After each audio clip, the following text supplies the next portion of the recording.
who have narcissism have one, and our director, I know she'll project for us these points so that you can be able to go through them again and again to understand, so that you can be able to help the people you are with in the society, your leaders, your children, your parents, your spouses, your friends, because you have said narcissism can be in anybody, but ile unaonanga watu wanaongea sana is narcissism in spouses, but narcissism ni kitu yenye iko all over.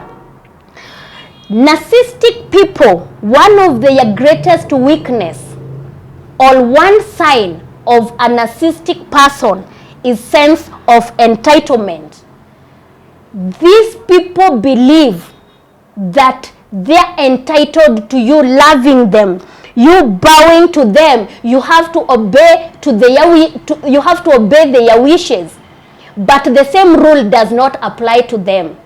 You know, example, in a normal setup, example, social capital, human beings tunajua ile issue ya when you're good to me, I'm good to you. I don't love the tit for tat is a fair game, that's not godly, but sometimes unconsciously someone that is not good to you, you may feel you want to stay away from them. But narcissistic people, they feel you have to obey all their desires and wishes, but the same rule does not apply to them.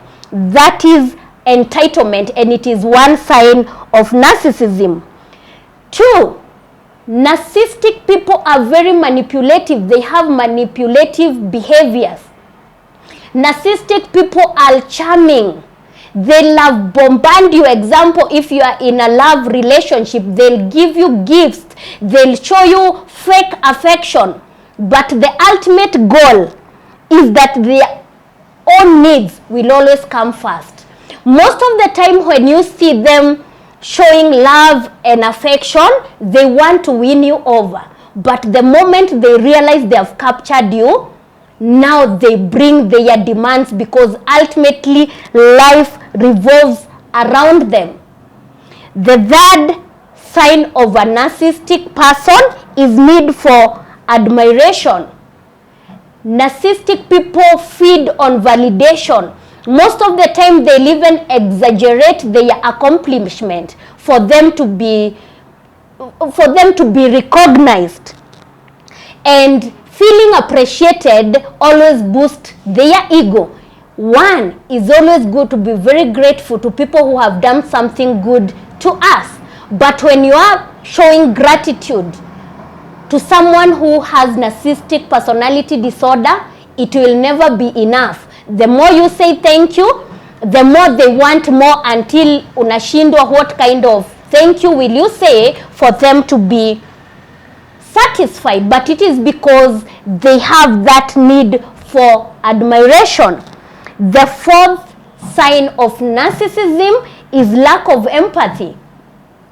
Many human beings, as much as you may not be able to understand what every person is going through, example, when you're watching news and you see a car accident or some people suffering somewhere, you'll feel empathy, you'll empathize with them. As much as you may not be fully able to understand what they are going through, utasikia you're entering their world in particular moment, unafikiria chenye wana feel na unawahurumia. Empathy and sympathy is two different things, but we empathize with people's situations because we are human beings.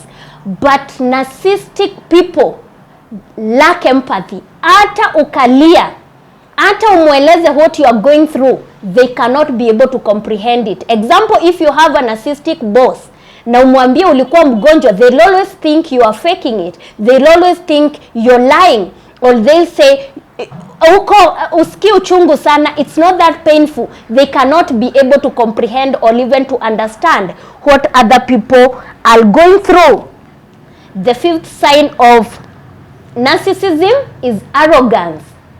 Narcissistic people, juu ya hiyo grandiose, they think they are superior, wao wako huko juu and all other people wako chini yao. If they see like you're not recognizing them, they become very rude, they become very abusive, kwa sababu they want you to treat them like what they think in their head. And to tell you the truth, narcissistic people, their mind, I don't think it functions well, kwa sababu they see their world, because it's their world, it's about them. We said it's self-centeredness. They see their world in different lenses zenye watu wengine hawaoni, but they expect you to see their world through their own lenses.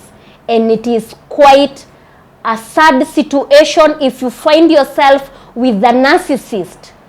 Only the grace of God can carry you through